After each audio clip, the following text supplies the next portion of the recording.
Bom, o que está por trás dessa discussão são duas macrovisões do mundo que antagonizam, né? Elas enxergam o mesmo fenômeno com dois olhares bastante diferentes. De um lado você tem a visão liberal, a visão pautada na autonomia da vontade, e do outro lado você tem uma visão que olha o mundo mais segundo uma lógica de divisão de classes e segundo a lógica de que o poder econômico pode se tornar um elemento opressor para aqueles que estão desfavorecidos economicamente. E o direito, obviamente o direito ele se insere nessas discussões, ele está aí tentando regular essas diversas visões do mundo que tentam resolver as realidades mais concretas, problemas mais concretos. Veja que realmente, se você pensar por uma lógica puramente de mercado, até que faria todo sentido, né? Inicialmente faz todo sentido, porque o que você tem é, de um lado, uma demanda muito grande de pessoas que efetivamente precisam de órgãos para sobreviver, e de outro lado você teria uma oferta adormecida. Então a lógica mais simples, a mais imediata, é exatamente essa: eu vou inserir o elemento do preço e, ao precificar, eu vou fomentar, né, essa oferta, fazer com que ela aumente, suprindo aí essa demanda e proporcionando maior salvamento de vidas. Então parece que tudo se encaixa muito bem, né, quando você pensa dessa maneira. Uma visão até bastante utilitarista também, porque o que você tem aí é o quê? Uma melhor, em tese, uma melhor alocação de mercado, de recursos na economia, uma alocação de recursos escassos, promovendo o maior bem-estar possível, porque de um lado eu atendo aqueles que precisam e do outro eu recompenso aqueles que querem dispor do próprio corpo. O problema é que as coisas não são tão simples assim, né? Especialmente quando a gente coloca as coisas no plano da realidade. Então você percebe, obviamente, e aí já numa visão de divisão de classes e pensando especificamente na nossa sociedade, você vai perceber que, de fato, o poder econômico tem um alto potencial de ser um elemento aí opressor, né? Promovendo então a precificação daqueles que são mais desfavorecidos, mais pobres, né? Que estão exatamente à margem da sociedade. Então será que isso é lícito, né? Será que a autonomia da vontade e da propriedade, né? O fato da pessoa ter o seu próprio corpo e, em tese, poder fazer o que quiser com ele, seria suficiente isso para permitir que uma prática como essa se tornasse corrente pela lógica de mercado?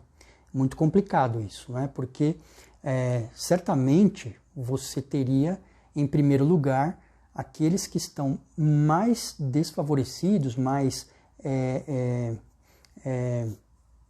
sem dispor das condições mais básicas da vida, né, desprovidos das condições mais básicas da vida, seriam aqueles que primeiro entrariam na fila, né, para fazer essa troca um tanto quanto perversa, que é: eu vou trocar uma parte de mim, né, vou vender uma parte de mim, vou vender a mim mesmo, e não de um jeito figurativo, mas de um jeito literal, para suprir a própria sobrevivência. Então isso deflagraria aí, obviamente, uma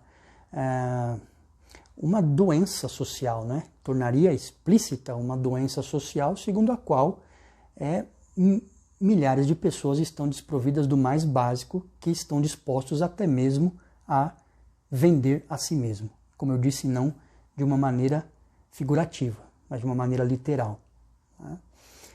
Isso suscita uma questão, ou algumas questões muito importantes, né, que é: até que ponto, por exemplo, o direito tem o direito de invadir a esfera individual, né, e tocar na autonomia da vontade.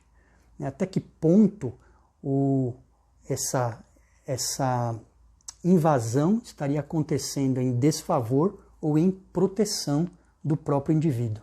E questões muito interessantes, como, por exemplo, perceber que nem sempre aquilo que o indivíduo deseja representa o bem-estar desse próprio indivíduo, representa a saúde desse próprio indivíduo. E nem sempre aquilo que uma sociedade deseja representa a saúde dessa mesma sociedade. Então, aqui você tem o direito, né, como algo que procura regular essas relações dentro de uma sociedade que está pautada pelas diferenças. Então, me parece bastante perigoso pensar no laissez-faire, né, nessa lógica de que os indivíduos são responsáveis por si, portanto eles são autônomos e podem dispor da sua propriedade como bem quiserem, inclusive do próprio corpo, que seria a mais elementar das propriedades. Isso me parece que causaria uma distorção, né, na vida real, né, especialmente numa sociedade como a nossa, em que o indivíduo mais desfavorecido, ele não tem lá tanta autonomia assim, né, porque quando alguém precisa pensar em sobreviver, né, precisa pensar no mais básico da sobrevivência, ora, alguém daria até um braço ou qualquer outra coisa, né, para poder comer. Então isso seria uma coisa muito perigosa, muito perversa. Agora, por outro lado, veja, né, a gente percebe também que as ideologias puras não conseguem responder necessariamente a essas questões, é preciso ponderação. Porque, por exemplo, aqueles que muitas vezes advogam pela norma do meu corpo, minhas regras, são os primeiros a ficarem horrorizados quando se fala na questão da venda de órgãos. Então, meu corpo, minhas regras é algo relativo, né? Funciona para alguma coisa que eu acho que é bacana e não funciona para outras coisas que me parecem estranhas. Por outro lado, aqueles que dizem assim, né, olha, não é porque eu não legalizo que deixa de existir no mercado negro, serão também os primeiros que vão mudar de ideia quando o assunto for legalização de drogas, legalização do aborto, etc., etc., provando que nem toda a máxima é tão absoluta assim.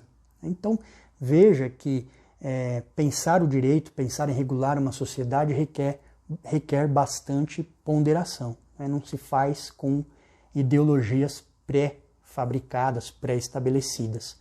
E o que eu penso de tudo isso, né? O meu posicionamento aqui é no sentido de que, primeiro, não, porque uma coisa acontece, não significa que eu devo legalizá-la, né?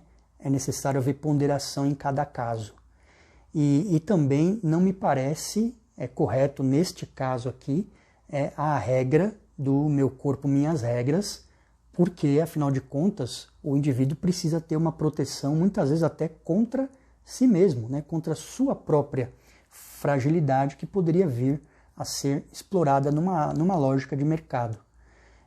E o direito brasileiro, eu entendo que se posiciona mais ou menos nesse sentido, porque se você pegar, bom, eu poderia citar vários princípios aqui, mas para ir direto aí no Código Civil, por exemplo, você tem artigos 13 e 14, que vão falar sobre a disposição do próprio corpo, né? Dizer que não é lícito, por exemplo, a disposição do corpo quando isso vai resultar numa diminuição permanente da integridade física, exceto por questões médicas. E aí vai nos dizer também que essa redução permanente é possível, desde que é possível para fins de transplante, por exemplo, desde que respeite regras que estão estabelecidas em lei especial, que se pautam pela lógica da gratuidade, né? Dizem também, no artigo 14 vai dizer lá que é possível a disposição do próprio corpo, no todo ou em parte, para depois da morte, né? Porque aí, obviamente, o indivíduo já está se desfazendo da sua identidade. Então, para depois da morte, eu posso dispor dos órgãos, dispor do próprio corpo no todo ou em parte, mas pela lógica do altruísmo também, desde que seja para fins altruísticos ou científicos, etc., e gratuitamente. Então não se pode fazer aí uma comercialização disso. Me parece que o direito acerta, pelo menos na nossa sociedade aqui, ao regulamentar as coisas dessa maneira. E por fim, veja que você tem dois grandes princípios aqui que criam uma dicotomia, né, nessa questão. A disposição do próprio corpo do indivíduo para um fim